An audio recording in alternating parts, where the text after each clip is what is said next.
Hare Krishna, Krishna Krishna, Hare Hare, Hare Rama, Rama Rama, Hare Hare. Namo Om Vishnupadaya Krishna Prestaya Bhutale Srimate Bhakti Vikasa Swami Nityananda. Namo Om Vishnupadaya Krishna Prestaya Bhutale Srimate Bhakti Vedanta Swami Nityananda. Namaste Saraswate Deve Gauravani Pracharani Nirvishesha Sunyavadi Paschatya Deshakarini. Jai Sri Krishna Chaitanya Prabhu Nityananda Sri Advaita Gadadhara Srivasadi Gaura Bhakta Vrinda. Hare Krishna Krishna Krishna Hare Hare, Hare Rama Rama Rama Hare Hare. గత కొద్ది రోజులుగా మనం ఆంగ్ల భాషలో శ్రీమాన్ గోకుల్ చంద్ర ప్రభు వారు Salem ISKCON Salem మందిరాధ్యక్షులు వారు ఇచ్చినటువంటి వైష్ణవ ఎపిస్టమాలజీ అంటే వైష్ణవ ప్రమాణ శాస్త్రం అనేటువంటి శీర్షికపై వారు నిర్వహించినటువంటి సదస్సుల యొక్క సారాంశాన్ని మనం చర్చించుకుంటూ ఉన్నాం. దాన్ని మనం కొనసాగిద్దాం. ఇప్పటి వరకు మనం 10 రకాల ప్రమాణాల గురించి మనం చర్చించడం జరిగింది. ఏమిటంటే ప్రత్యక్ష, అనుమాన, ఆర్ష, ఉపమాన, అర్ధాపత్తి, అభావ, సంభవ, ఐతిహ్య, చేష్ట, శబ్ద అనేటువంటి 10 ప్రమాణాల గురించి మనం చర్చించాం. అయితే ఏ విధంగా గౌడీయ వైష్ణవ ఆచార్యులు ఈ 10 రకాల ప్రమాణాలను 3గా వర్గీకరించారనేది కూడా మనం తెలుసుకున్నాం. అయితే ఈ 10 రకాల ప్రమాణాలను ఏ 3 వర్గాలుగా విభజించారు వైష్ణవాచార్యులు? ప్రత్యక్ష, అనుమాన, మూడవది శబ్ద. కాబట్టి ఈ 10 ప్రమాణాలను కూడా ఈ 3 వర్గాలుగా వైష్ణవాచార్యులు విభజించడం జరిగింది. ఇక్కడ వరకు మనం చర్చించుకున్నాం. తర్వాత సరే, ఇప్పుడు ఒక ఉదాహరణ చూద్దాం. ఇప్పుడు ఆవు అరుస్తూ ఉంది. ఉదాహరణకి ఆవులు మనకు అరుస్తూ ఉంటాయి కదా, అంబా అని అరుస్తూ ఉంటాయి. అది ఏ ప్రమాణంగా తీసుకోవాలి దాన్ని? శబ్ద ప్రమాణం, ఇంకా ప్రత్యక్ష ప్రమాణం, ఏమని చెప్తారు ఎవరైనా? అసలు ప్రమాణము అనేటువంటిది దేనికోసం? మనకి ప్రమాణము అనేటువంటిది దేనికోసం అంటే పరిపూర్ణమైనటువంటి జ్ఞానాన్ని స్వీకరించడానికి ఒక ఉపకరణం. అదే ప్రమాణం అంటే. అర్థమైంది కదా? అయితే ఇక్కడ ఆవు అరుస్తుంది అనుకోండి, దాన్ని బట్టి మనకి ఏమర్థం అవుతుంది అంటే ఆ అరుపు ద్వారా మనం ఏమర్థం చేసుకుంటాం? అది ఆవు అరుస్తుందని తెలుసుకుంటాం. కానీ శబ్ద ప్రమాణం కాదు, ఇది ప్రత్యక్ష ప్రమాణం. ఎందుకంటే మీకు ప్రత్యక్షంగా ఆవు శబ్దం ఏమిటో మీకు తెలుసు. అర్థం కదా? ఆవు శబ్దం ఏమిటో మీకు తెలుసు. ఆవు శబ్దం ద్వారా నేరుగా ఆవు అరుస్తుందని మనం తెలుసుకోవచ్చు. కాబట్టి ప్రత్యక్షంగా మీరు వింటున్నారు. అంటే ఎవరో విన్నది వారి నోటి ద్వారా మీరు వినడం కాదు, మీరు స్వయంగా దాని అనుభూతి చెందుతున్నారు. ఏమిటంటే ఆ ఆవు అరుస్తుంది అనేటువంటిది మీకు తెలుస్తుంది. కాబట్టి ప్రత్యక్షంగా మీరు అనుభూతి చెందుతున్నారు కాబట్టి అది ప్రత్యక్ష ప్రమాణం. ఎందుకంటే ఒకదాన్ని మనం శబ్ద ప్రమాణంగా పరిగణించాలి అంటే అది ఆప్తవాక్యం అయి ఉండాలని చెప్పంటారు శాస్త్రాల్లో. ఆప్తవాక్యం అయి ఉండాలి.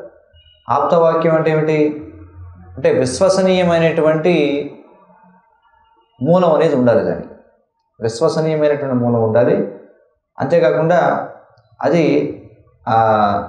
ఇంకేమంటారంటే అర్థవంతమైనటువంటి శబ్దం అయి ఉండాలి. చూడండి, అర్థవంతమైనటువంటి శబ్దాలు అయితేనే వాటిని మనం శబ్ద ప్రమాణంగా స్వీకరిస్తాం. అర్థవంతమైనటువంటి శబ్దాలు అంటే ఏమిటి? అవి ఒక ఆప్త పురుషుడి నుంచి రావాలి, అంటే ఒక ప్రామాణికమైనటువంటి మూలం నుంచి రావాలి. దానికి ఒక ప్రామాణికమైనటువంటి అర్థం అనేది ఉండాలి. అప్పుడే దాన్ని మనం శబ్ద ప్రమాణంగా స్వీకరిస్తాం. అంతే తప్ప ప్రతి శబ్దాన్ని మనం శబ్ద ప్రమాణంగా స్వీకరించాం. ఇది అర్థం చేసుకోవాలి. ఊరికి ఆవు వచ్చిందని లేకపోతే కప్ప పెకపెకలాడిందని చెప్పి దాన్ని శబ్ద ప్రమాణంగా తీసుకోం. ఏ శబ్దాన్ని ప్రమాణంగా తీసుకుంటామంటే అది ఆప్తవాక్యం అయి ఉండాలి. ఆప్తవాక్యం అంటే ఒక ప్రామాణికమైనటువంటి శబ్దం అయి ఉండాలి. ప్రామాణిక వ్యక్తి నుంచి ఇది రావాలి. దానికి ఒక ప్రామాణికమైనటువంటి అర్థం ఉండాలి. అప్పుడే అది శబ్ద ప్రమాణం. అంతేగాని ఏది పడితే అది శబ్ద ప్రమాణంగా తీసుకోకూడదు. ఇది ప్రత్యక్ష ప్రమాణంగా మనం తీసుకోవాలన్నమాట. అదే అంటే అది మీరు గుర్తించి దాన్ని అర్థం చేసుకోగలిగినటువంటి ఒక అర్థవంతమైనటువంటి శబ్దం అయి ఉండాలి. ఇది చాలా ముఖ్యం. అవుతుంది కదా. కాబట్టి అప్పుడే మనం దాన్ని శబ్ద ప్రమాణంగా స్వీకరిస్తాం. ఇప్పుడు మనకి 10 ప్రమాణాల గురించి మనం చెప్పుకున్నాం. కానీ అందులో మనం ఈ 10 కూడా ఈ ప్రత్యక్ష, అనుమాన, శబ్ద అనేటువంటి 3 ప్రమాణాల కింద మనం వాటిని వర్గీకరించవచ్చని చెప్పుకున్నాం. అయితే ఈ 10 ప్రమాణాల్లో 9 ప్రమాణాలు 4 లోపాల చేత పీడింపబడుతున్నాయి. 9 ప్రమాణాలు. మరి ఏ ఒక్కటి మాత్రమే ఈ 4 లోపాల చేత ప్రభావితం కావడం లేదు? శబ్ద ప్రమాణం ఒక్కటే 4 లోపాల చేత మనకి ప్రభావితం కావడం లేదు. మిగిలినటువంటి 9 ప్రమాణాలు కూడా 4 లోపాల చేత ప్రభావితం అవుతున్నాయి. ఉదాహరణకి మనం ప్రత్యక్ష ప్రమాణం చూసామనుకోండి. ఈ ప్రత్యక్ష ప్రమాణం అనేది లోపాలతో కూడుకుని ఉంది. మనం చెప్పుకున్నాం, శ్రీల ప్రభుపాదుల వారు అంటారు, ఈ ప్రత్యక్ష ప్రమాణం ద్వారా, అంటే ప్రత్యక్ష ప్రమాణం అంటే మన యొక్క ఇంద్రియాల ద్వారా, అది కూడా మనం చెప్పుకున్నాం. ప్రతి అక్ష అని చెప్పి, అక్ష అంటే కళ్ళు అని అర్థం, అంటే చూడడము అని. కానీ మరి మిగిలిన ఇంద్రియాలని అంటే వినడము, లేకపోతే రుచి చూడడము, లేకపోతే వాసన చూడడము, స్పర్శ చూడడము అని చెప్పకుండా కేవలం అక్ష అని చెప్పి ఎందుకన్నారు? దానికి కూడా వివరణ చూసాం. కారణం ఏంటంటే అన్నిటినీ కూడా వ్యవహారికంగా మనం చూడడంగానే చెప్తాం. వాసన చూస్తున్నాం, స్పర్శ చూస్తున్నాం, రుచి చూస్తున్నాం, రూపం చూస్తున్నాం, ఇలా ప్రతిదాన్ని కూడా చూడడం అనేది మనం పెడుతున్నాం. కాబట్టి ఇక్కడ ప్రత్యక్ష అని చెప్పి అన్నారు. అంతేగాని ఇది కేవలం కళ్ళతో చూడడం ఒకటే కాదు, మనం ఎన్నో రకాలుగా చూడగలం. అవుతుంది కదా. కానీ మనం వేటి ద్వారా చూస్తామంటే మన యొక్క ఈ జ్ఞానేంద్రియాల ద్వారా, మన యొక్క కళ్ళు, ముక్కు, నాలుక, చెవి, చర్మం ఏవైతే ఉన్నాయో ఇవి మన యొక్క జ్ఞానేంద్రియాలు అని చెప్పి అంటాం. కానీ ఈ జ్ఞానేంద్రియాల ద్వారా మనం పొందేటువంటి జ్ఞానం ఏదైతే ఉందో అది 10th క్లాస్ నాలెడ్జ్ అని చెప్పి అంటారు ప్రభుపాదులు గారు. అంటే చాలా అధమ తరగతికి చెందినటువంటి అవగాహన అన్నమాట. ప్రతిదాన్ని కూడా కేవలం మనం చూడడం ద్వారా, మనం వినడం ద్వారా, మనం వాసన చూడడం ద్వారా, మన స్పర్శ ద్వారా తెలుసుకోవడం అనేది ఏదైతే ఉందో అది 10వ తరగతికి చెందిన అవగాహన అని చెప్పంటారు. 10th క్లాస్ అండర్స్టాండింగ్ అని చెప్పంటారు. చాలా నీచమైనటువంటిది అనమాట. దొరుకుతుంది కదా. సరే, ఇక ఈ 10లో 9 ప్రమాణాలు ఈ 4 లోపాల చేత ప్రభావితం అవుతాయని చెప్పుకున్నాం. ఒక్కటి మాత్రమే ప్రభావితం కావడం వల్ల ఏమిటంటే శబ్ద ప్రమాణం. ఎందుకంటే శాస్త్రాలు చెప్తున్నాయి, వేదో నారాయణో సాక్షాత్. చూడండి, శబ్ద ప్రమాణం అంటే మనకి శబ్ద ప్రమాణంలో మళ్ళీ 2 రకాలు ఉన్నాయి, మనం చర్చిద్దాం. కానీ మనం ఇక్కడ మాట్లాడుకునే దివ్యమైనటువంటి శబ్ద ప్రమాణం అదేమిటంటే వేదము శబ్ద ప్రమాణము. మరి వేదం ఎక్కడి నుంచి వస్తుంది? వేదో నారాయణో సాక్షాత్. ఎందుకంటే స్వయముగా వేదం అనేది నారాయణ నుండి ఉద్భవిస్తుంది. నారాయణుడు శ్వసించినప్పుడు, ఆయన యొక్క శ్వాస వదిలినప్పుడు ఈ యొక్క వేదాలని ఉద్భవిస్తున్నాయని శాస్త్రాలు చెబుతున్నాయి. కాబట్టి ఒక శబ్ద ప్రమాణం తప్ప మిగిలినవన్నీ కూడా 4 లోపాల చేత ప్రభావితం అవుతాయి. మరి ఆ 4 లోపాలు ఏమిటి? ఏమిటా 4 లోపాలు? భ్రమ, ప్రమాద, విప్రలిప్స, కరణాపాఠవ. కదా. భ్రమ అంటే ఏమిటి? లేనిది ఉన్నట్టుగా, ఉన్నది లేనట్టుగా ఊహించుకోవడం. అన్నిటికంటే అతిపెద్ద భ్రమ ఏమిటి అత్యంత పెద్ద భ్రమ? మనం ఈ శరీరం అనుకోవడం ఏదైతే ఉందో ఇది అతిపెద్ద భ్రమ. కాబట్టి నేను ఈ శరీరం అనేటువంటి భ్రమపై ఆధారపడి మనం ఏదైతే జ్ఞానాన్ని పొందుతున్నామో అదంతా కూడా ఏమవుతుంది? భ్రమ కిందకే వస్తుంది. ఉదాహరణకి నేను ఈ శరీరం అనుకుంటాను, అదే కదా మనకి శ్రీమద్ భాగవతంలో చెప్పబడింది, యస్యాత్మబుద్ధి కునపే త్రిధాతుకి. చూడండి, ఎవరైతే తమను తాము త్రిధాతువులతో కూడినటువంటి శరీరంగా భావిస్తారో, త్రిధాతువులు అంటే కఫ, పిత్త, వాతములు, ఈ త్రిధాతువులతో కూడినటువంటి శరీరంగా భావిస్తూ యస్యాత్మబుద్ధి కునపే త్రిధాతుకి. ఇంకేమిటి తర్వాత ఏమిటి? ఇక శరీరానికి సంబంధించినటువంటి వాడు కలత్రాదిషు భౌమయుజ్యది అని చెప్పన్నారు. అంటే నేను శరీరానికి సంబంధించినటువంటి స్త్రీ, నా భార్య, లేకపోతే నా యొక్క కుటుంబం, నా యొక్క సంతానం, నా తల్లిదండ్రులు, వీళ్ళందరూ కూడా నా వాళ్ళు అనుకోవడం. భౌమయుజ్యతి అంటే నేను పుట్టినటువంటి స్థలం ఏదైతే ఉందో జన్మభూమిగా పరిగణించడం, కాబట్టి అది పూజనీయం అని అనుకోవడం. స్వది కలత్రాదిషు భౌమ యుజ్యతి. స్వది అంటే స్వంత, అంటే ఏ స్వంత? ఈ శరీరానికి సంబంధించినవన్నీ మన స్వంతం అనుకుంటాం. తీర్థబుద్ధి సలిలీన కర్హిచి. తీర్థబుద్ధి అంటే తీర్థయాత్రలు కేవలం స్నానం చేయడం కోసం వెళ్ళడం. జనేషు అభిజ్ఞేషు సయవ గోకర అని చెప్పన్నారు. అలాంటి బుద్ధి కలిగిన వాళ్ళని వాళ్ళు ఆవులు గాడిదల కంటే మెరుగైన వాళ్ళు కాదు అని చెప్పన్నారు. అవును కదా. కాబట్టి అన్నిటికంటే పెద్ద భ్రమ ఏమిటి అంటే నేను ఈ శరీరం అనుకోవడం. ఒకసారి మనం ఈ శరీరం అనుకుని ఆ తర్కంతో మిగిలిన వాటిని అర్థం చేసుకోవడానికి ప్రయత్నిస్తే అవి కూడా భ్రమే అవుతుందన్నమాట. జాతీయవాదం కావచ్చు, సంఘవాదం కావచ్చు, కులవాదం కావచ్చు, మతవాదం కావచ్చు, వర్ణవాదం కావచ్చు, రకరకాల వాదాలు ఏవైతే ఉన్నాయో ఇవన్నీ కూడా ఏమవుతాయి? భ్రమ కిందకే వస్తాయి. రెండవది ఏమిటంటే ప్రమాద. చూడండి, ప్రమాద అంటే ఏమిటంటే ఏకాగ్రత వహించకపోవడం. వాస్తవానికి ప్రమాద అంటే అర్థం ఏమిటంటే ప్రమాదం అంటే ప్రమాదం జరిగింది అంటాం కదా. కానీ ప్రమాద అంటే ఏమిటి? అంటే ప్రకృష్టి రూపేణ, అంటే చాలా విశేషమైనటువంటి. ప్రమాద అంటే ఏమిటంటే ఏకాగ్రత పెట్టకపోవడం, మనసుని కేంద్రీకరించకపోవడం. దాన్ని ఏమంటారంటే ప్రమాద అని చెప్పి అంటారు. ఈ ప్రమాదాలన్నీ కూడా ఎందుకు జరుగుతాయి? అప్రమత్తంగా లేకపోవడంలో. చూడండి, రెండు పదాలు ఉన్నాయి, ప్రమాద, అప్రమత్త. చూడండి, నూనం ప్రమత్త కురితే వికర్మ, భాగవతం చెప్తుంది. నూనం ప్రమత్త కురితే వికర్మ. వికర్మ అంటే ఏమిటి? చేయకూడనటువంటి పనులు. ఎందుకు చేస్తారంటే ఎవరైనా చేయకూడనటువంటి పనులు? నూనం ప్రమత్త అంటే అప్రమత్తంగా లేకపోవడం వల్ల. ప్రమత్తులు అవ్వడం అంటే ఏమిటి? ప్రమత్తులు అవ్వడం అంటే ఇంద్రియాల యొక్క అదుపులోకి వచ్చేయడం. చూడండి, ఎప్పుడైతే మనిషి ఇంద్రియాల అదుపులోకి వచ్చేస్తాడో అప్పుడు చేయకూడని పనులు చేస్తాడు.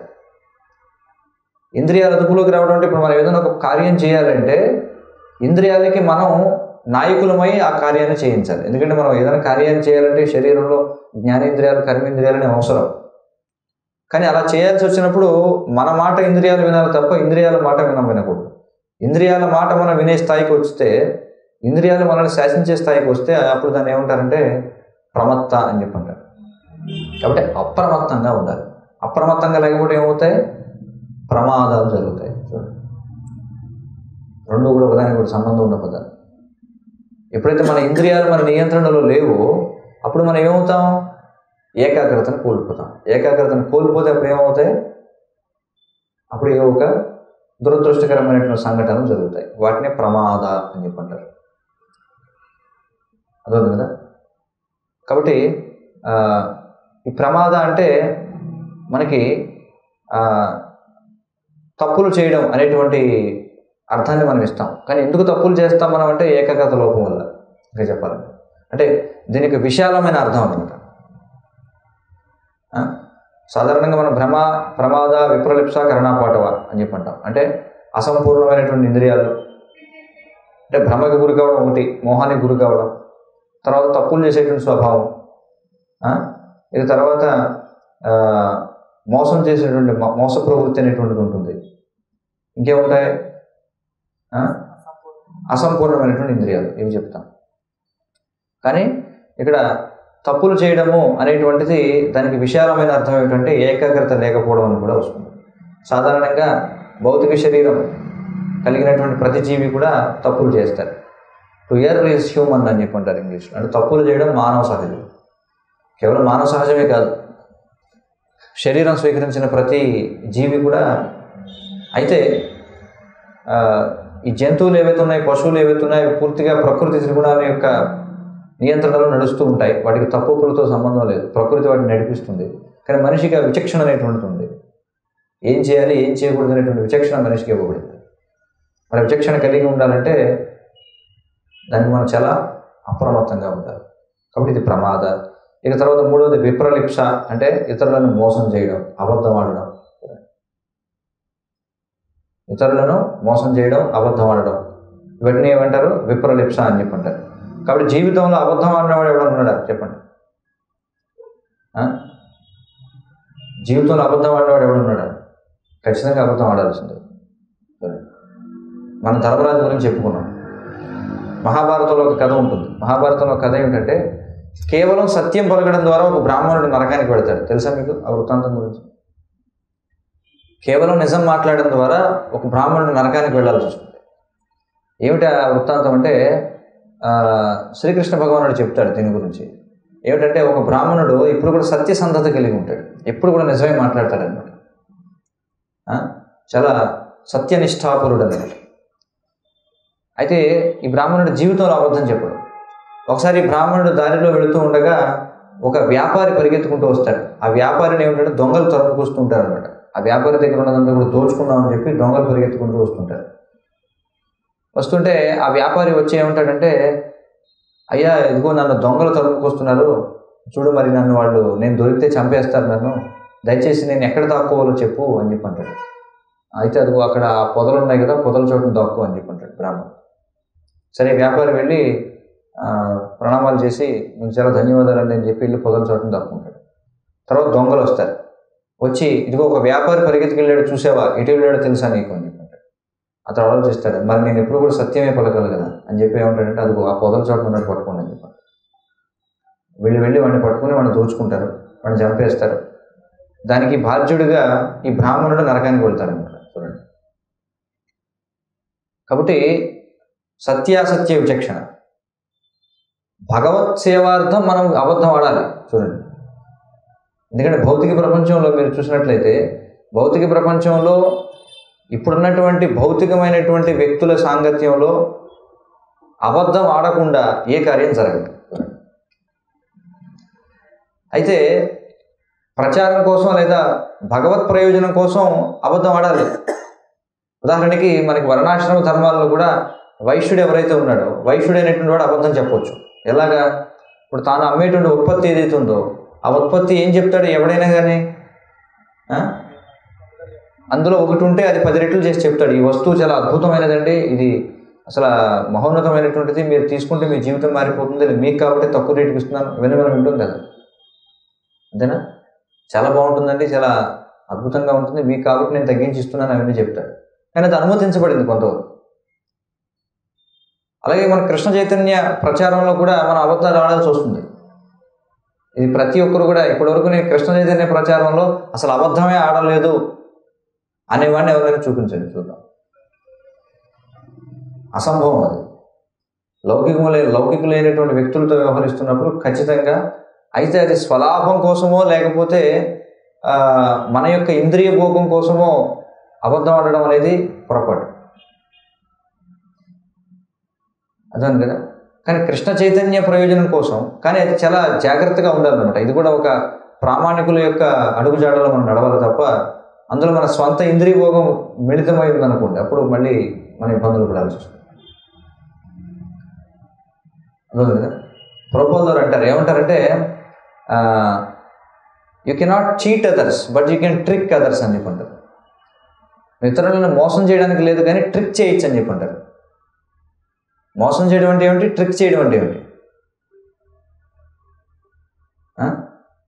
మోసం చేయడం అంటే పూర్తిగా ఆ వ్యక్తిని అంటే మీకు తెలుసు మోసం చేయడం అంటే ఏమిటి. ట్రిక్ చేయడం అంటే ఏమిటి? ఉదాహరణకి ఇప్పుడు ఒక వస్తువు అవతల వ్యక్తితో కొనిపించాలి. అవతల వ్యక్తితో వస్తువు కొనిపించాలంటే లేనిపోని అనే చెప్పామనుకోండి. ఉదాహరణకి అదేదో మనకి ఆ పళ్ళు తోముకోవడానికి ఉపయోగపడుతుంది టూత్పేస్ట్ ఒకటి. కానీ నేను ఎలా మోసం చేయకూడదంటే ఈ టూత్పేస్ట్ వల్ల మొటిమలు పోతాయనో, లేకపోతే కళ్ళకి కింద కాటుకులా పూసుకుంటే కళ్ళు బాగా కనిపిస్తాయనో, లేకపోతే మీకు ఏమైనా పుండ్లు ఏర్పడితే దాని మీద పూసుకోవచ్చాను, అలా చెప్తే మోసం. అర్థం కదా. అలా కాకుండా ఇదిగో ఈ పళ్ళు నువ్వు ఈ పేస్ట్ పెట్టి నీ పళ్ళు తోముకున్నావంటే అవి చాలా దేదీప్యమానంగా మెరిసిపోతాయనో, లేకపోతే ఈ టూత్పేస్ట్ కొంటే ఇంకా 4 ఏవో ఉచితంగా ఇస్తానో, ఇవన్నీ కూడా ట్రిక్ చేయడం అని చెప్పంటారు. కాబట్టి అది మనం చేయొచ్చు కానీ మోసం చేయకూడదు అని చెప్పంటారు. అర్థం కదా. ఇది కొంచెం ఉన్నతమైనటువంటి అవగాహన ఏమైనప్పటికీ. సో విప్రలిప్స అంటే ఇతరులను మోసం చేయడం. ఇంకా కరణాపాఠవ అంటే కరణాలు. కరణము అంటే ఏమిటి? కరణాలు అంటే చెవులే. కరణము అంటే చెవి,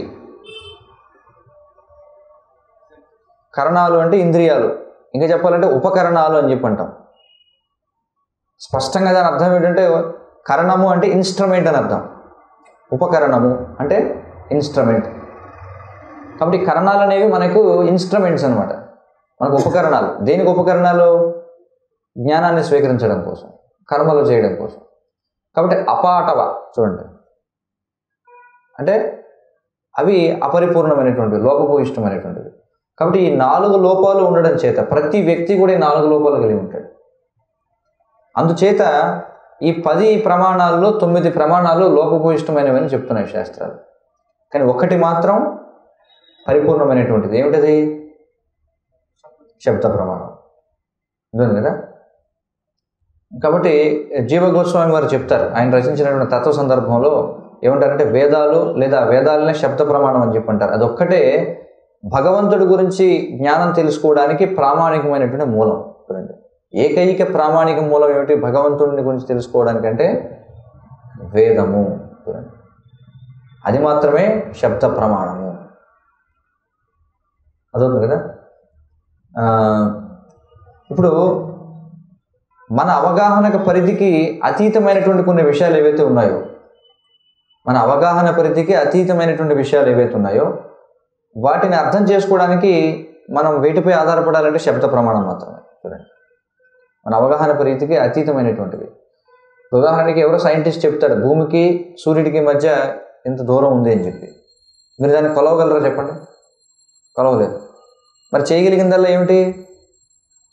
సైంటిస్ట్ అనేవాడిని విశ్వసించడమే. సైంటిస్ట్ ఏది చెప్తే అది వింటాం.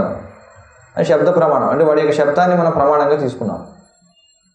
కానీ ఇక్కడ సైంటిస్ట్ యొక్క, అంటే ఉదాహరణగా చెప్తున్నాం కానీ సైంటిస్ట్ యొక్క శబ్దాన్ని ప్రమాణంగా తీసుకోం. ఎందుకంటే అతడు ప్రామాణికమైనటువంటి మూలం కాదు, అతడు పరిపూర్ణుడు కాదు, అతడు 4 లోపాలు లేనివాడు కాదు. అందుకే భగవంతుడి గురించి మనకు జ్ఞానం తెలుసుకోవాలంటే అంతిమమైనటువంటి ప్రమాణం ఏమిటంటే మనకి వేదం, అది శబ్ద ప్రమాణము అని చెప్పంటాం. అందుచేత ఈ ప్రత్యక్ష ప్రమాణం అనేది ఎప్పుడు కూడా లోపభూయిష్టమైనది. ఎప్పుడు కూడా ఉదాహరణకి చూడండి, మనకి సైంటిస్టులు కూడా ఏం తేల్చి చెప్పారంటే కుక్కలకి అన్నీ కూడా గ్రే కలర్లో కనిపిస్తాయి, అంటే బూడిద రంగులో కనిపిస్తాయి. చూడండి, కుక్కకి అన్నీ కూడా మనకి ఇప్పుడు చూడండి, మనం చూస్తే మనకి తెలుపు రంగులో కనిపిస్తున్నాయి కదా, అంటే వెలుగు తెలుపుగా కనిపిస్తుంది. కానీ కుక్కలకి అంతా కూడా బూడిద రంగులో కనిపిస్తుంది. తేనెటీగలకి అంతా కూడా నీలం రంగులో కనిపిస్తుంది తేనెటీగలు. చూడండి, మనిషికేమో మరొక రకమైన రంగులో కనిపిస్తుంది. మరి ఎవరి దృష్టి సరైనదంటే ఏం చెప్తారు మీరు చెప్పండి? తేనెటీగలకేమో అంత నీలం రంగులో కనిపిస్తుంది, కుక్కలకేమో అంత బూడిద రంగులో కనిపిస్తుంది, మనిషికేమో వేరే రంగులో కనిపిస్తుంది. మరి ఎవరి దృష్టి సరైనది? ఎలా చెప్తారంటే ఎవరి దృష్టి సరైనదండి? అందుకే ఎవరి దృష్టి సరైనది అంటే భగవంతుడి యొక్క దృష్టి సరైనది. చూడండి, కాబట్టి ఆధ్యాత్మిక సత్యమే అసలైనటువంటి సత్యం.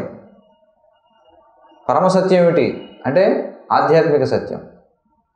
అంటే భగవంతుడు ఏం చెప్తున్నాడో, భగవంతుడికి అభిప్రాయం ముఖ్యం. మన అభిప్రాయాలు ఎవరికి కావాలి చెప్పండి? నేను ఇలా ఉందంటాను, మరొకడు చాలా ఉందంటాడు, మరొకడు చాలా ఉందంటాడు, మరొకడు చాలా ఉందంటాడు. అవన్నీ కూడా వాళ్ళ యొక్క మతాలు. అవన్నీ కూడా మతము అంటే ఏమిటి? అభిమతము అంటే వాడి యొక్క అభిప్రాయం. నా అభిప్రాయం నాకుంది. కుక్కను అడిగామనుకోండి, ఇది ఎలా కనిపిస్తుంది అంటే నాకు బూడిద రంగులో కనిపిస్తుంది అంట. తేనెటీగను అడిగితే నాకు నీలం రంగులో కనిపిస్తుంది, మనిషికి మరొక రంగు కనిపిస్తుంది. మరి ఎలా దీన్ని నిర్ధారణకి రావాలి అంటే భగవంతుడు దాన్ని ఎలా చూస్తున్నాడు, అది నిజమైనటువంటి దృష్టి. అర్థం కదా. కాబట్టి కృష్ణస్తు భగవాన్ స్వయం, కాబట్టి కృష్ణుడు భగవంతుడు. కాబట్టి కృష్ణుడి ప్రకారమే అన్నింటినీ కూడా మనం నిర్ధారించాలి. చూడండి, ఏది సరైనది ఏది సరైనది కాదు అంటే ప్రతిదీ కూడా కృష్ణ సంబంధంగా మనం నిర్ణయించాలి. ఏది సరైనది ఏది సరైనది కాదు. యస్మిన్ తుష్టే జగత్తుష్టం. కృష్ణుడు సంతృప్తి చెందితే ఆ కృష్ణుడు సంతృప్తి చెందడం కోసం మనం చేసినటువంటి వివిధ రకాల కార్యక్రమాలన్నీ కూడా సరైనవి అవుతాయి. చూడండి, కృష్ణుడు సంతృప్తి చెందకపోతే అవి శాస్త్రబద్ధంగా ఉన్నా లౌకికులందరూ మెచ్చుకున్నా సరే దానివల్ల ఎలాంటి ప్రయోజనం లేదు. జాగ్రత్తగా అర్థం చేసుకోవాలి.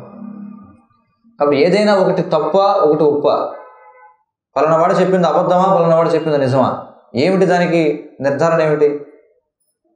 లౌకికమైనటువంటి దాని ఏమంటారు? మోరల్ ప్రిన్సిపల్స్ అని చెప్పంటారు. చూడండి, మోరల్ ప్రిన్సిపల్స్, నైతిక విలువలు అని చెప్పంటారు.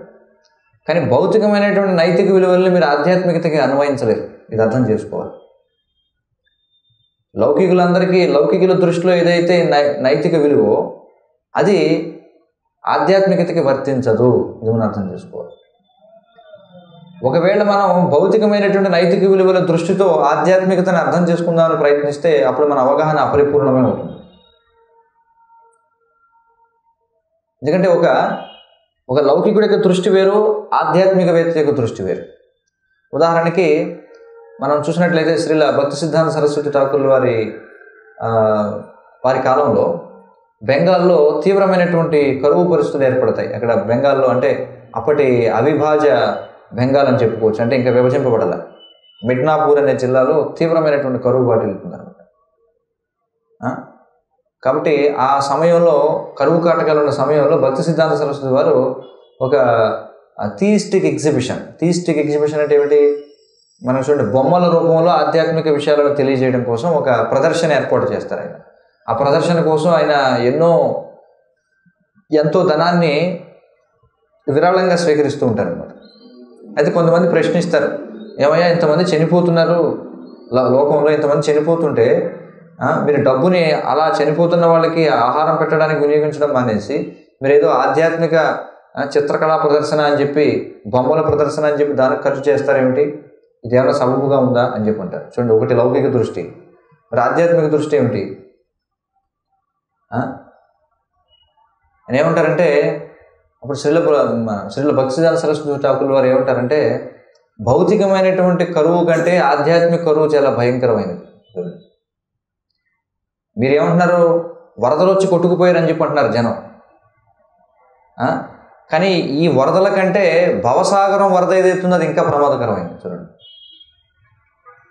మీరు ఈ భౌతికమైన వరద నుంచి జనాల్ని కాపాడాలనుకుంటున్నారు, కానీ నేనేమో ఈ భవసాగరం యొక్క వరద నుంచి జనాన్ని కాపాడదాం అనుకుంటున్నాను. అదవుతుంది కదా. చూడండి, వారి యొక్క అవగాహన, ఆధ్యాత్మిక దృష్టి ఎలా ఉంటుంది, అదవుతుంది కదా. కాబట్టి మీరు భౌతికమైనటువంటి కరువు నుంచి కాపాడాలనుకుంటున్నారు, కానీ మేము అసలైనటువంటి కరువు ఏమిటి, ఆహార లోపం అనేది కరువు కాదు, ఆధ్యాత్మిక జ్ఞానం లోపించడం అనేది నిజమైనటువంటి కరువు. కాబట్టి ఆ కరువు నుంచి కాపాడదామని మేము అనుకుంటున్నాం. ఒకటి భగవద్ దృష్టి, ఒకటేమో లౌకిక దృష్టి. మరి లౌకిక సమాజానికి సంబంధించినటువంటి నైతిక విలువల్ని మీరు ఆధ్యాత్మికతకి వర్తింపజేద్దామని ప్రయత్నిస్తే అది జతకూడదన్నమాట. అప్పుడు అవగాహన అసంపూర్ణంగా ఉంది. అందుకే ఏమైనప్పటికీ మనం ప్రతిదాన్ని ఎలా నిర్ణయిస్తాం, చూడండి, ఏది తప్పు ఏది ఒప్పు, ఏది నిజం ఏది అబద్ధం ఎలా నిర్ణయించాలి, ఏమిటి ఎలా నిర్ణయించాలి? శాస్త్రం కూడా కాదు. చూడండి, శాస్త్ర ప్రకారం వెళ్ళినా కూడా మనకి తప్పు అవ్వచ్చు. అంతిమంగా ఏమిటి, అందుకే చూడండి మనకి మహాభారతంలో మీరు చూస్తే రకరకాల ధర్మాలు కనిపిస్తాయి, అవంతా శాస్త్రమే. మరి చూడండి, ద్రౌపది యొక్క వస్త్రాలు ఎప్పుడైతే నిర్మూలిస్తూ ఉంటారో అప్పుడు భీష్ముడు మౌనంగా ఉండడం అతడి దృష్టిలో అప్పటికి ధర్మం. చూడండి, అదేవిధంగా అర్జునుడికి వ్యతిరేకంగా పోరాడడం భీష్ముడి దృష్టిలో అది ధర్మమే, అప్పటికి ధర్మమే. ఇంకా పాండవుల్ని కాపాడాలని చూడటం కూడా భీష్ముడికి ధర్మమే. లేకపోతే ద్రౌపది యొక్క వస్త్రాలను నిర్మూలిస్తున్నప్పుడు, ఒలిచివేస్తున్నప్పుడు అప్పుడు కౌరవులందరూ కూడా ఎవరు మాట్లాడరు, వికర్ణుడు ఒక్కడే తిరగబడతాడు, వికర్ణుడు ఒక్కడే అడ్డం చెబుతాడు. ఏమిటంటే అది ధర్మంగా మాట్లాడాడు. మరి అదే వికర్ణుడు మళ్ళీ పాండవులకు వ్యతిరేకంగా పోరాటం చేస్తాడు, మరి అది అప్పటికి అది ధర్మం. మరి ఏమిటి, అదే పని అప్పుడు చేస్తే ధర్మం, ఇప్పుడు చేస్తే అధర్మం. మరి దీన్ని ఎలా నిర్ణయించాలంటే భగవంతుణ్ణి అది సంతృప్తి పరిస్తే అది ధర్మం, భగవంతుడిని సంతృప్తి పరచకపోతే అది అధర్మం. అంతే. ఇప్పుడు అంతిమంగా ధర్మాధర్మాలు అనేవి ఎలా నిర్ణయించబడాలంటే భగవంతుని యొక్క సంతృప్తిని బట్టి మనం నిర్ణయించాలి. ఒకవేళ భగవంతుడు సంతృప్తి చెందితే, అదే మా గురు మహారాజ్ అంటారు, ఒక ప్రవచనంలో ఏమంటారంటే, ఇప్పుడు చూడండి మనం యూట్యూబ్లో రకరకాల వీడియోలు పెడుతుంటాం. వీడియోలు పెట్టినప్పుడు మొత్తం ప్రపంచం అంతా కూడా డిస్లైక్ కొట్టింది అనుకోండి. చూడండి, లైక్ డిస్లైక్ అని ఉంటుంది. ప్రపంచం అంతా డిస్లైక్ కొట్టింది. మొత్తం ఎంతమంది, 1100 కోట్ల మంది డిస్లైక్ కొట్టారు. కానీ ఒక కృష్ణుడు ఒక్కడే లైక్ కొట్టాడు అనుకోండి, చాలు, జీవితం పరిపూర్ణమైంది. అదే కదా, మొత్తం ప్రపంచం అంతా కూడా మనకు వ్యతిరేకంగా ఉంది, కానీ కృష్ణుడు మాత్రం మన పట్ల సంతృప్తి చెందితే చాలు. ఎవడి యొక్క సంతృప్తి గురించి అసంతృప్తి గురించి మనం పట్టించుకోవాల్సిన అవసరం. ముఖ్యంగా ఆధ్యాత్మిక మార్గంలో ఉన్నటువంటి వాళ్ళు మనం చేసినటువంటి కార్యం వల్ల వైష్ణవులు సంతృప్తి చెందారా, ఆచార్యులు సంతృప్తి చెందారా, భగవంతుడు సంతృప్తి చెందాడు, అంతే, అంతవరకు. లౌకికులైనటువంటి వాళ్ళని మీరు ఎప్పటికీ కూడా సంతృప్తి పరచలేదు, అసాధ్యం అది. అర్థవుతుంది కదా. కాబట్టి అంతిమంగా ప్రతిదీ కూడా కృష్ణుడిని బట్టే మనం దాన్ని వ్యాలిడేట్ చేయాలి. వ్యాలిడేట్ అంటే అది తప్ప కాదా అనేటువంటిది కృష్ణుని యొక్క సంతృప్తిని బట్టి మనం దాన్ని నిర్ణయించాలి. మరి కృష్ణుడు సంతృప్తి చెందాడు అనేది ఎలా తెలుస్తుంది మనకి? ఆయన యొక్క సేవకులు సంతృప్తి చెందితే కృష్ణుడు సంతృప్తి చెందినట్టు. యస్య ప్రసాదాత్ భగవత్ ప్రసాదం యస్యా ప్రసాదాన్ నగతి కుతోపి. చూడండి, మనం చేసేటువంటి కార్యక్రమం, మనం చేసేటువంటి కార్యాల వల్ల వైష్ణవులు సంతృప్తి చెందారు, భగవంతుడు సంతృప్తి చెందినట్లు. వైష్ణవులు సంతృప్తి చెందలేదు, భగవంతుడు సంతృప్తి చెందడు. ఇది మన యొక్క తత్వం. కాబట్టి శ్రీల ప్రభుపాదులు ఏమంటారంటే 3 రకాల ప్రమాణాలు ఏవైతే ఉన్నాయో, ఏమిటివి? ప్రత్యక్ష, అనుమాన, శబ్ద అనేటువంటి ప్రమాణాలపై ఆధారపడి 5 రకాల జ్ఞానాలు అనేవి మనకున్నాయి. 5 రకాల జ్ఞానాలు. ఏమిటి 5 రకాల జ్ఞానాలు అంటే, ఒకటి ప్రత్యక్ష జ్ఞానం. మొట్టమొదటిది ప్రత్యక్ష జ్ఞానం అంటే ప్రత్యక్షంగా, ఇదిగో మీరు అందరూ కూర్చొని వింటున్నారు, ఇది ప్రత్యక్ష జ్ఞానం. కానీ ఇది మనం ఇందాక చెప్పుకున్నట్టుగా 10th క్లాస్ అండర్స్టాండింగ్ అనమాట. చాలా అధమమైనటువంటి అవగాహన ప్రత్యక్ష జ్ఞానం అంటే. ఇక రెండవది పరోక్ష జ్ఞానం. చూడండి, పరోక్ష అంటే ఇతరులు చూసింది వాళ్ళు చెప్పడం. పర అక్ష. చూడండి, ప్రత్యక్ష అంటే నా కళ్ళతో నేను చూశాను. నా కళ్ళతో అంటే అన్నీ మీరు అర్థం చేసుకున్నాను. నా ముక్కుతో, నా చెవితో, నా నాలుకతో, నా చర్మంతో నేను అర్థం చేసుకున్నాను. పరోక్ష అంటే ఏమిటి? ఇతరుల యొక్క కళ్ళతో, ఇతరుల యొక్క ముక్కుతో, ఇతరుల యొక్క నాలుగుతో, ఇతరుల యొక్క చర్మంతో గ్రహించిన జ్ఞానం నేను తెలుసుకుంటే దాన్ని పరోక్ష జ్ఞానం అని చెప్పంటారు. అంటే ఇతరుల యొక్క ప్రత్యక్షం, దాన్ని పరోక్షం అని చెప్పంటారు. ఇతరుల ప్రత్యక్ష జ్ఞానం నాకు పరోక్ష జ్ఞానం అవుతుంది అనమాట. ఇది ఎలాగంటే ఉదాహరణకి గురు పరంపర. చూడండి, మనకి ఏవైతే మనం ఇక్కడ తత్వం మాట్లాడుతున్నామో అవన్నీ కూడా మనం అనుభూతి చెందేవా? సాక్షాత్కారం కలిగిందా? మనకి లేదు. అయినా వాటి గురించి మనం మాట్లాడుతున్నాం. ఎందుకంటే మన ఆచార్యులు, మన గురువులు వాళ్ళు సాక్షాత్కారం పొందారు, వాళ్ళు చూశారు. కాబట్టి వాళ్ళు చూశారని మనం చెప్తున్నాం. కాబట్టి ఇదేమిటంటే పరోక్ష జ్ఞానం.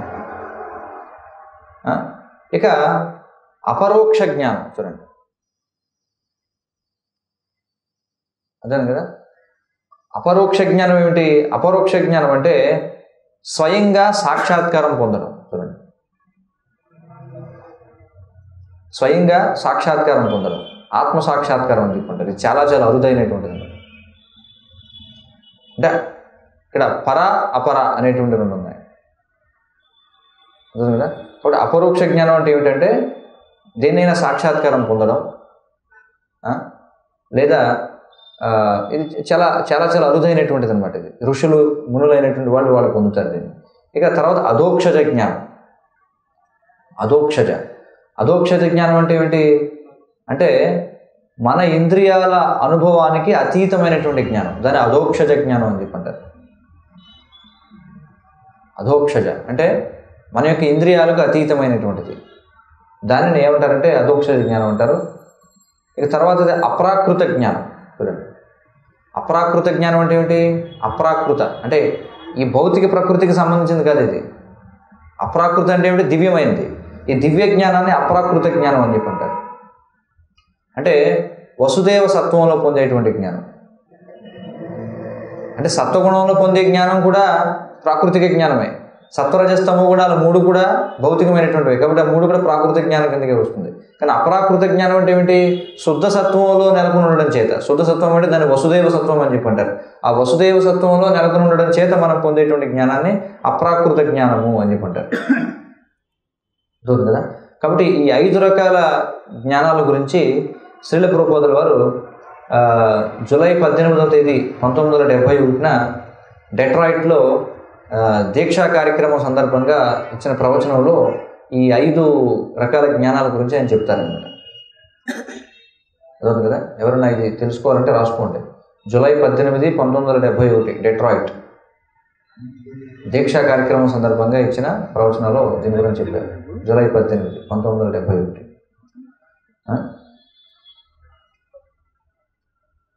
కాబట్టి మనం ఎవరి ప్రత్యక్ష జ్ఞానాన్ని తీసుకోవాలి అది కూడా మనం తెలుసుకోవాలి. ఎవరి ప్రత్యక్ష జ్ఞానం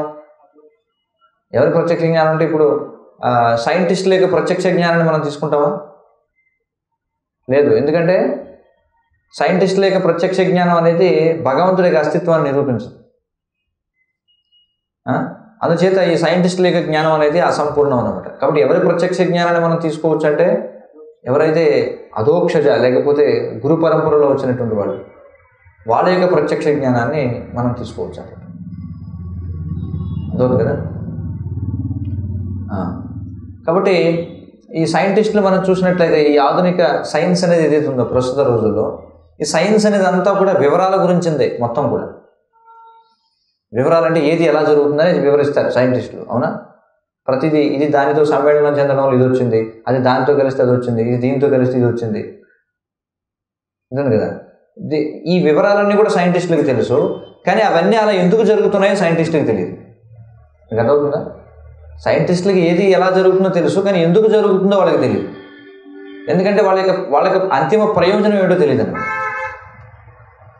మీకు అర్థమవుతుంది కదా. వాడికి అన్నీ తెలుసు. ఆ పాలతో రకరకాల మనం చెప్పుకుంటాం ఉదాహరణలు, అన్ని రకరకాల అది ఇలా జరుగుతుంది, ఈ రసాయనం దానితో జరుగుతుంది. ఇప్పుడు గులాబీ పువ్వు ఉంది ఉదాహరణకి, గులాబీ పువ్వులో ఎరుపు రంగు ఎందుకు వచ్చింది? లేకపోతే దానికి చూడండి, గులాబీ పువ్వులో రేఖలు ఒక క్రమబద్ధంగా ఎందుకు అమర్చబడి ఉంటాయి? దానికి లెక్కల్లో ఫిబోనాస్కీ సిరీస్ అని చెప్పంటారు. లెక్కలు తెలిసిన వాళ్ళు ఎవరు ఉంటే, ఫిబోనాస్కీ సిరీస్ అంటే ఏమిటంటే, ఈ పైనాపిల్ కానీ, లేకపోతే ఈ పద్మం కానీ, లేకపోతే బొప్పాయి చెట్టు కానీ, లేకపోతే ప్రకృతిలో మనకి ప్రతి చోటన కూడా ఒక ప్యాటర్న్ అనేది కనిపిస్తుంది అన్నమాట. ఒక సరళి, ఒక క్రమ పద్ధతి అనేది కనిపిస్తుంది. దానికి సైంటిస్టులు ఏం చెప్తారంటే, అవి అలా ఎందుకున్నాయంటే దానికి ఒక లెక్క చెప్తారు. వాటి జీన్స్లో ఏదో ఫిబోనాస్కీ సిరీస్ అనే ఒక విధానం పనిచేస్తుంది కాబట్టి అలా అమరిక అనేది వస్తుందని చెప్పి అంటారు. సరే, ఇదంతా బాగానే ఉంది, అసలు దీని ప్రయోజనం ఏమిటి అని చెప్తే వాళ్ళు ఏమంటారు? ప్రయోజనం ఏముంది, ఏం లేదంటారు. కానీ ప్రయోజనం ఏమిటంటే, ఆ ప్రయోజనం ఏమిటో మనకు తెలుసు. ఏమిటి ప్రయోజనం? దేనికోసం ఇవన్నీ కూడా సృష్టించబడ్డాయి? ఎవరి ఆనందం కోసం? భగవంతుడి ఆనందం కోసం. వాళ్ళకి వివరాలన్నీ తెలుసు సైంటిస్టులకి. గులాబీ పువ్వు ఆ రంగులో ఎందుకుంది, ఈ రంగులో ఎందుకుంది, రేఖలు ఎలా ఎందుకున్నాయి, ఇలా సున్నితంగా ఎందుకున్నాయి, ఆకుపచ్చగా ఎందుకున్నాయి, ముళ్ళు ఎందుకున్నాయి, ఇవన్నీ చెప్తారు వాళ్ళు. కానీ దాని ప్రయోజనం తెలియకపోవడం చేత వాళ్ళకి అవన్నీ తెలిసినా సరే అవన్నీ కూడా వృధాశ్రమ అవుతుంది అనమాట. తెలుసుకునే ప్రయోజనం ఏంటి అవన్నీ చెప్పండి. ఏదైనా మనం తెలుసుకున్నామంటే దానికి ఒక ప్రయోజనం ఉంటుంది. ప్రయోజనం తెలియకుండా నేను తెలుసుకునే ప్రయోజనం ఏమిటి చెప్పండి. కానీ భక్తులకి వివరాలు ఏమీ తెలియదు, కానీ ప్రయోజనం తెలుసు. భక్తుడికి ఆ గులాబీ పువ్వు ఎందుకు ఎరుపు రంగులో ఉంటుంది అని అడిగితే, ఏమో దాని రసాయనాలు ఎలా కలుస్తున్నాయి నాకేం తెలుసు. ఎలా ఉన్నా మొత్తానికి దేనికోసం ఉంది అంటే భగవంతుడి ఆనందం కోసం ఉంది అంతే. భగవంతుడు తన ఆనందం కోసం దాన్ని అలా సృష్టించాడు అంతే. కాబట్టి భక్తులకి వివరాలు తెలియదు, కానీ ప్రయోజనం తెలుసు. సైంటిస్టులకి వివరాలు తెలుసు, కానీ ప్రయోజనం తెలియదు. అందుకే భగవంతుడి యొక్క మరో పేరు ఏమిటంటే అనుభావ అని చెప్పి అంటారు. భగవంతుడు అనుభావ అంటే భగవంతుడిని మనం ఎలా తెలుసుకోవచ్చు అంటే అనుభూతి ద్వారా, అనుభవించడం ద్వారా మనం భగవంతుడిని తెలుసుకోవచ్చు. ప్రత్యక్షావగమం ధర్మ్యం మనకి శాస్త్రాలు చెప్తున్నారు. భగవంతుడు ఎలా ఉంటాడు అంటే మన అనుభూతి ద్వారా తెలుసుకోవచ్చు. ఇప్పుడు చిన్నపిల్లవాడు వస్తాడు, చిన్నపిల్లవాడు వచ్చి ఏమంటాడంటే, నాన్న ఇదేంటి అంటాడు. నాయన చక్కెర నాయన, పంచదార నాయన అని చెప్పి అంటాడు. ఆ పంచదార ఏంటి, ఇది ఎలా ఉంటుంది అంటే తీయగా ఉంటుంది. తీయగా ఉండడం అంటే ఎలా ఉంటుందని అడిగాడు అనుకోండి, ఎలా తెలుస్తుంది మీకు? తీయదానికి ఒక బొమ్మ వేసి చెప్తారా మీరు? ఈ రోజుల్లో చూడండి, వీళ్ళు సైంటిస్టులు ఏం చేస్తున్నారంటే ఆ సుఖానికి దుఃఖానికి కొన్ని వేవ్స్ రూపంలో చూపిస్తున్నారు అనమాట. చూడండి, సైంటిస్టులు అది కూడా చేస్తున్నారు. సైకియాట్రిస్టులు ఏం చేస్తారంటే, ఒక వ్యక్తి బాగా డిప్రెషన్లో ఉన్నప్పుడు వాడి మెదడు నుంచి వాళ్ళు ఏం చెప్తారంటే, ఒక వ్యక్తి యొక్క మెదడు నుంచి బీటా తరంగాలు అనేవి వెలువడుతూ ఉంటాయట. కాబట్టి ఈ బీటా తరంగాలు వ్యక్తి చాలా క్రుద్ధుడై ఉన్నప్పుడు, లేకపోతే చాలా దుఃఖంలో ఉన్నప్పుడు ఒక విధంగా వస్తాయి, ఆనందంగా ఉన్నప్పుడు ఒక విధంగా వస్తాయి. లేకపోతే చూడండి, ప్రతి మనిషికి కూడా ఈ ఆరా అనేది ఆవరించి ఉంటుంది. దాన్ని కిర్లియన్ అనేటువంటి ఒక రష్యన్ సైంటిస్ట్ ఏం చేశాడంటే, కిర్లియన్ ఫోటోగ్రఫీ అనే టెక్నాలజీ తీసుకొచ్చి మనిషి యొక్క ఆరాని ఫోటో తీస్తాడనమాట. వాళ్ళు ఏం చెప్తారంటే, ఈ ఆరా అనేది ఎవరైతే చాలా ఉత్సాహవంతంగా, చాలా ఆరోగ్యవంతంగా, చాలా మనసు ప్రశాంతంగా ఉన్న వాళ్ళు ఎవరైతే ఉంటారో వాళ్ళ యొక్క వెలుగు అనేది ఎక్కువగా ఉంటుంది. లేకపోతే వ్యాధిగ్రస్తులైనటువంటి వాళ్ళకి ఏ భాగంలో వ్యాధి ఉందో అక్కడ రకరకాల రంగుల్లో కనిపిస్తుంది రంగు అని చెప్పి చెప్తారు. ఇలాంటివన్నీ లెక్కేశారు. అలాగా ఇప్పుడు తీయదనాన్ని మనం ఒక వేవ్స్ రూపంలో చూపించగలమా చెప్పండి? తీయదనాన్ని తరంగం రూపంలో, కారాన్ని తరంగం రూపంలో చూపించలేం. ఎలా తెలుస్తుంది మరి? అది నోరు తెరవమని చెప్పి లోపల కొంచెం చక్కెర పొలుకులు వేస్తే అప్పుడు వెంటనే తీయదనం అర్థం అవుతుంది. కాబట్టి కొన్ని విషయాలు అనుభవించడం ద్వారానే మనం తెలుసుకోగలం. అర్థం కదా. కాబట్టి ప్రతిదీ తర్కం ద్వారా ప్రతిదీ కూడా అర్థం చేసుకోవాలంటే అది మూర్ఖత్వం అనమాట. అది అర్థం కాదు. అలా కొన్ని అనుభూతి చెందితే కానీ తెలియదు ఎలా ఉంటుందనేది. అర్థమవుతుంది కదా. అందుకే భగవంతుడిని ఏమన్నారంటే అనుభావ అని చెప్పినారు. ఎందుకంటే భగవంతుడిని అనుభవించడం ద్వారా తెలుసుకోవాలి. భగవంతుడిని అనుభవించడం ద్వారా తెలుసుకోవాలి. ఉదాహరణకి మనం ఫోన్ కాల్ చేసాం, ఎవరికో ఫోన్ చేస్తాం. ఫోన్ చేసినప్పుడు ఏమవుతుంది, అవతల వాడికి కనెక్ట్ అయ్యి అది రింగ్ అయితే వాడు ఎత్తుతాడు, అప్పుడు మనకి ఎక్స్పీరియన్స్, వాడితో మనం మాట్లాడుతున్నాం. అంటే ఒక సంబంధం అనేది ఏర్పాటు చేయడం ద్వారా మనం అనుభూతి చెందుతున్నాం. అలాగే భగవంతుడిని ఎలా మనం అనుభూతి చెందాలంటే భగవంతుడితో మనం అనుసంధానం అయినప్పుడు, భగవంతుని యొక్క సేవ అనేది చేసినప్పుడు అప్పుడు ఆ అనుభూతి అంటే ఏమిటో మనకు అర్థమవుతుంది. అందుకే భగవంతుడిని అనుభావ అని చెప్పి అంటారు. కానీ సైంటిస్టులు అందరూ కూడా ఏంటంటే ఈ ప్రత్యక్ష పరోక్ష అందులోనే చిక్కుకుపోయి ఉంటారు. అంతకుమించి పైకి వెళ్ళరు సైంటిస్టులు. ప్రత్యక్ష పరోక్ష అంతే. సైంటిస్ట్ ఏం మాట్లాడినా ఏమంటాడు, నేను ఇలా చూశాను అలా చూశాను అంటాడు. లేకపోతే పలానా ఐన్స్టీన్ అనేవాడు అలా చెప్పాడు అంటే ఐన్స్టీన్ చూశాడు, గ్రహం బెల్ చూశాడు, ఆల్వా ఎడిషన్ చూశాడు, రైట్ బ్రదర్స్ చూశారు, కానీ నేను చూడలే. వాళ్ళు చూశారు కాబట్టి దాన్ని ప్రమాణంగా తీసుకుంటాను. ఈ రెండింటికి మించి వాళ్ళు వేరే దాని గురించి మాట్లాడతారా సైంటిస్టులు ఎక్కడైనా? ఒక ప్రత్యక్షం గురించి కానీ పరోక్షం గురించి, ఈ రెండు తప్ప దీనికి అతీతంగా వాళ్ళు వెళ్ళలేరు. మరి దీనికి అతీతంగా ఇంకా చాలా ఉంది. 5 రకాలు చెప్పుకున్నాం మనం. 5 రకాల్లో ఈ సైంటిస్టులు ఏమిటంటే ప్రత్యక్ష పరోక్ష అంతే. కానీ అపరోక్ష గురించి, అధోక్షజ గురించి, అప్రాకృత గురించి సైంటిస్టులకు తెలియదు. అంటే ఏమిటి అధోక్షజ? ఇప్పుడు మనం అపరోక్ష అంటే చెప్పుకున్నాం. ఏమిటంటే సాక్షాత్కారం పొందడం, భగవత్ సాక్షాత్కారం గురించి వాళ్ళకి తెలియదు, ఆత్మ సాక్షాత్కారం గురించి వాళ్ళకి తెలియదు. లేకపోతే మన ఇంద్రియాలకు అతీతమైనటువంటి విషయాల గురించి, సూక్ష్మ శరీరాల గురించి చెప్తాం మనం, వాళ్ళకి అర్థం కాదు. భూత ప్రేతాల గురించి మాట్లాడాము, అర్థం కాదు సైంటిస్టులు, వాళ్ళు ఒప్పుకోరు వాటన్నిటిని కూడా. అయితే అప్రాకృత అంటే ఏమిటి, చాలా దివ్యమైనటువంటివి ఏవైతే ఉన్నాయో వాటి గురించి వాళ్ళకి తెలియదు. అసలు దివ్యము అనేటువంటిదే లేదన్నమాట. అర్థవుతుంది కదా. కాబట్టి ఈ అధోక్షజ అంటే ఉదాహరణకి ఈ ఆధ్యాత్మిక లోకాల గురించి, భగవంతుని యొక్క రూపం గురించినటువంటి జ్ఞానం ఏదైతే ఉందో దాన్ని ఎలా తెలుసుకోగలరు సైంటిస్టులు? తెలుసుకోలేదు, మార్గం లేదు. లేదా అప్రాకృత అంటే ఈ గోలోక బృందావనం గురించి, లేదా భగవంతుని యొక్క దివ్యమైన లీలల గురించి, వాటి గురించి ఏమైనా తెలుసుకోగలరా వీళ్ళు? తెలుసుకోలేరు. లేకపోతే కొంతమంది ఆత్మసాక్షాత్కారం పొందిన జీవులు మాత్రమే పొందగలిగేటువంటి జ్ఞానం ఏదైతే ఉందో దాని గురించి ఎలా తెలుసుకోగలం మనం? తెలుసుకోలేం. అర్థం కదా. అందుకే మను సంహితలో మనకు చెప్పబడింది. మను సంహితలో ఏం చెప్తారంటే ప్రత్యక్షం చానుమానం చ శాస్త్రం చ వివిధాగమం త్రయం సువిదితం కార్యం ధర్మ శుద్ధిం అభీప్సిత. మను సంహితలో ఈ విధంగా చెప్పబడింది. ప్రత్యక్షం చానుమానం చ శాస్త్రం చ వివిధాగమం త్రయం సువిదితం కార్యం ధర్మ శుద్ధిం అభీప్సిత అని చెప్పుకున్నాడు. అర్థం ఏమిటంటే ఎవరైతే మానవ జీవితంలో తన యొక్క బాధ్యతల గురించి, మానవ జీవితం అనేది నాకు వచ్చింది, ఇప్పుడు ఈ మానవ జీవితంలో నేను ఏం చేయాలి, ఏం చేయాలో తెలుసుకుని దాన్ని ఎలా చేయాలి అనే విషయంలో శ్రద్ధ కలిగినటువంటి వ్యక్తి మరి వాటి గురించి ఎలా అర్థం చేసుకోవాలట అంటే ఈ ప్రత్యక్ష, అనుమాన, శబ్ద అనేటువంటి 3 విధానాల ద్వారా మానవ జీవితం అంటే ఏమిటో అర్థం చేసుకోవాలి, మానవ జీవిత లక్ష్యం ఏమిటో తెలుసుకోవాలి, దాన్ని ఏ విధంగా మనం నిర్వర్తించాలో తెలుసుకోవాలి. అదొద్దు కదా. ప్రత్యక్ష, అనుమాన, శ్రద్ధ, అదే ఏంటది శబ్ద, ఈ 3 కూడా చాలా ముఖ్యం. అదొద్దు కదా. ఈ 3 కిందకే మిగతా 7 కూడా వస్తాయి, మనం చెప్పుకున్నాం కదా. ఈ సంభవ, అర్థాపత్తి, లేకపోతే ఇవన్నీ ఏవైతే ఉన్నాయో ఉపమాన, ఇవన్నీ కూడా ఈ 3 కిందకే వస్తాయి. కాబట్టి తెలివైనటువంటి వ్యక్తి ఎవడైనా సరే ఏదైనా ఒక నిర్ధారణకు వచ్చే ముందు కేవలం ఒక ప్రమాణాన్నే తీసుకోకూడదు. చూడండి, ఉదాహరణకి మనం చెప్పుకున్నాం ఒక ఉదాహరణ ఏమిటది, అర్ధాపత్తి. చూడండి, అర్ధాపత్తి అనేటువంటి ఒక ఉదాహరణ మనం చూసాం. ఏమిటి అర్ధాపత్తి అనేటువంటి వివరణ అంటే దేవదత్త అనేవాడు చాలా లావుగా ఉన్నాడు. చూడండి, లావుగా ఉన్నాడు. మరి లావుగా ఉన్నాడంటే కారణం ఏమై ఉండాలి? ఏమిటై ఉండాలి? బాగా తింటూ ఉండాలి. బాగా తింటుంటేనే లావు అవుతాడు. కానీ పగటి సమయంలో వాడు తినడం ఎవరు చూడలే. దేవదత్త అనేవాడు లావుగా ఉన్నాడు, కానీ పగటి సమయంలో వాడు తినడం ఎవరు చూడలే. మరి దాన్ని బట్టి ఏ నిర్ధారణకు వచ్చేయకూడదు మనం అని, ఇప్పుడు రాత్రి సమయంలో తింటున్నాడు ఎవరికి తెలియకుండా. చూడండి, అర్థమవుతుంది కదా. వాడు లావుగా ఉన్నాడు, కానీ పగటి సమయంలో వాడు తినడం ఎవరు చూడలేదు. అయినా మరి లావుగా ఉన్నాడంటే అది కారణం ఏంటి? ఖచ్చితంగా వీడు రాత్రి ఎవరికి తెలియకుండా తింటున్నాడు, లేకపోతే వీడు ఎలా లావు అవుతాడు? దాన్ని ఏమంటారు? అర్థాపత్తి అని చెప్పి అంటారు. అంటే దాని ద్వారా నిర్ధారణకు వచ్చేసాం. అంటే ఇది ఏమవుతుందంటే ఒక విధంగా ప్రత్యక్ష జ్ఞానం అవుతుంది, అంతే కదా. ఇప్పుడు ఈ విధంగా ఇక్కడ ఏం చేసాం, మనం చూసింటే అనుమానం కలిగింది, అనుమానంతో నిర్ధారణ చేసాం, అంతే.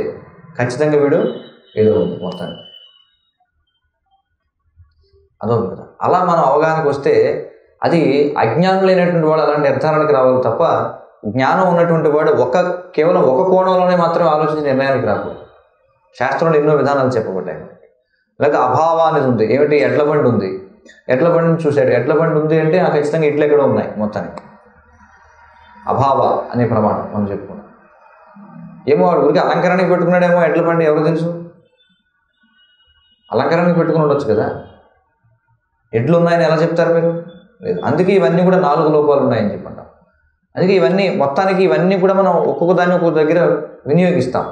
అందుకే ఈ మను సంహితలో ఏం చెప్పారంటే, ఈ ప్రత్యక్ష, అనుమాన, శబ్ద అనేటువంటి 3 ప్రమాణాల ద్వారా వ్యక్తి మూడింటిని కూడా ఉపయోగించాలి. కేవలం ఒకదాన్ని ఉపయోగిస్తే కుదరదు. కేవలం అనుమానమో, కేవలం ప్రత్యక్షమో, కేవలం శబ్దం కాదు, మూడింటిని వినియోగించాలి. ఆ విధంగా వినియోగించి ఏం తెలుసుకోవాలట? మానవ జీవితం యొక్క లక్ష్యం ఏమిటి, దాన్ని మనం ఎలా నిర్వర్తించాలి, మన బాధ్యతలు ఏమిటనేది తెలుసుకోవాలని మన సంహితలో చెప్పబడింది. అదేవిధంగా మనకి శ్రీమద్ భాగవతంలో 11వ స్కంధంలో 28వ అధ్యాయంలో 9వ శ్లోకంలో స్వయంగా శ్రీకృష్ణ భగవానుడు చెప్తాడు. ఏమంటాడంటే,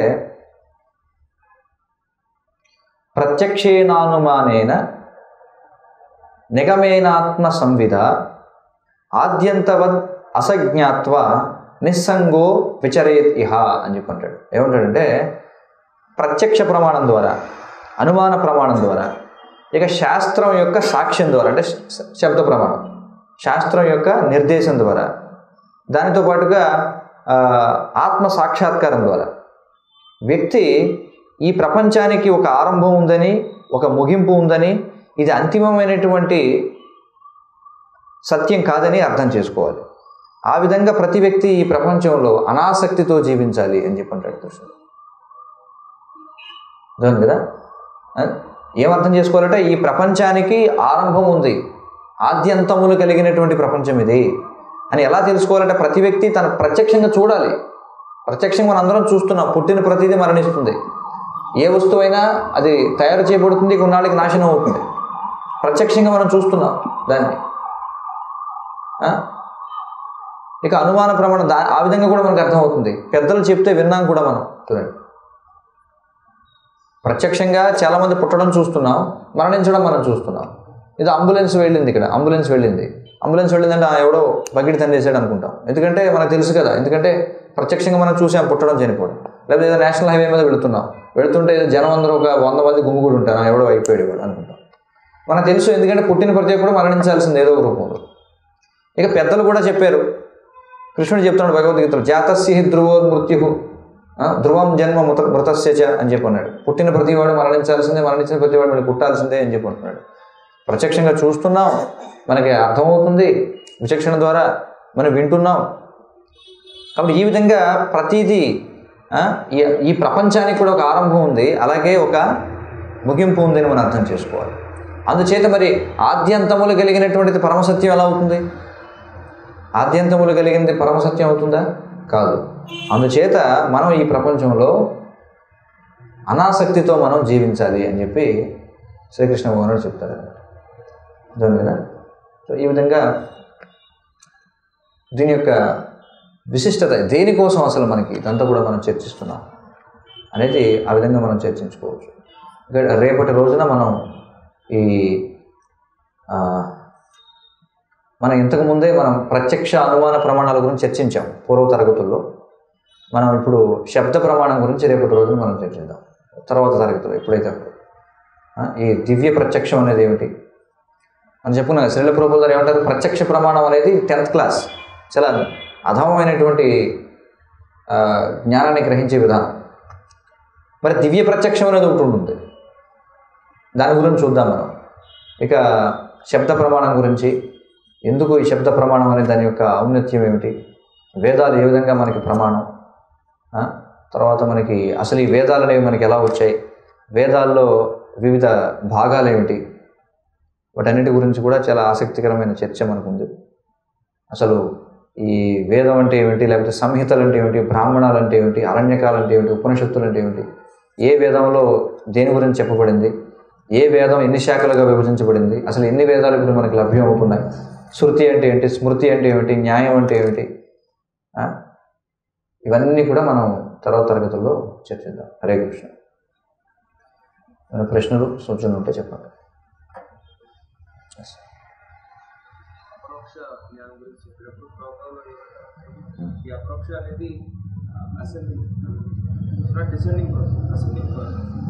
వాళ్ళు తమ యొక్క సొంత ప్రయత్నం ద్వారా వాళ్ళు నేను సాంఖ్య ఫిలాసఫీ నేను శరీరం కాదు ఆత్మని తెలుసుకొని మ్యాక్సిమం వాళ్ళు తెలుసుకోవాల్సింది ఏంటంటే బ్రహ్మన్ వరకు వాళ్ళు వెళ్ళొచ్చని చెప్తారు. అంటే మోర్ అంటే బ్రహ్మన్ కన్నా పైకి వెళ్ళలేదు గురించి, అంటే దివ్య జ్ఞానం గురించి, గోలోక అవన్నీ అర్థం కాలేదు. అంతే. అంతిమంగా ఇప్పుడు జీవి తన యొక్క స్వయం కృషి ద్వారా, సరళంగా చెప్పాలంటే ఒక జీవి తన స్వయం కృషి ద్వారా బ్రహ్మజ్యోతి వరకు వెళ్ళగలరు తప్ప అంతకంటే పైకి వెళ్ళాడు. మరొక విధంగా చెప్పడం, putting it in very other words, అదొంది కదా. ఒక జీవి తన స్వయం కృషి ద్వారా ఆధ్యాత్మిక గురువు లేకుండానో లేకపోతే భగవంతుడికి ప్రమేయం లేకుండానో మహా అయితే ఎక్కడికి వెళ్ళగలరంటే బ్రహ్మజ్యోతి వరకు వెళ్ళగలడు. బ్రహ్మజ్యోతి వరకు వెళ్ళడానికి ఆధ్యాత్మికంగా పురోగమించాల్సిన అవసరం లేదు. ఈ భౌతిక ప్రపంచం పట్ల విరక్తి పెంచుకుంటే చాలు. ఈ భౌతిక ప్రపంచంతో నాకు ఇక సంబంధం లేదు, నాకేం ఆధ్యాత్మిక జ్ఞానం లేదు, నాకు గురువు లేడు, పరంపర లేదు, ఏం లేదు, కానీ నేను మాత్రం ఎట్టి పరిస్థితుల్లో ఈ భౌతిక ప్రపంచానికి తిరిగి రాకూడదు అని చెప్పి వాడు ఏం చేస్తాడంటే జడభరతుడిలాగా జడంగా ఉన్నాడు అనుకోండి. జడభరతుడు అలా చేయలేదు, చెప్తున్నా ఉదాహరణ. జడంగా ఇంక నేను ఏమీ చేయను అని చెప్పి ఇంకా అలాగే ఉండిపోయాడు అనుకోండి. వాడికి ఇక భౌతిక ప్రపంచం పట్ల ఆసక్తి లేదు కాబట్టి వాడి స్వయం కృషి వల్ల వాడు బ్రహ్మజ్యోతి వరకు వెళ్ళగలడు. ఇంకా అక్కడి నుంచి పైకి వెళ్ళాలంటే మాత్రం భగవంతుడితో సంబంధం లేకుండా అక్కడి నుంచి పైకి వెళ్ళాలి. ఇంకేమైనా ప్రశ్న ఉన్నా? శ్రీల ప్రభుపాదకి జయ.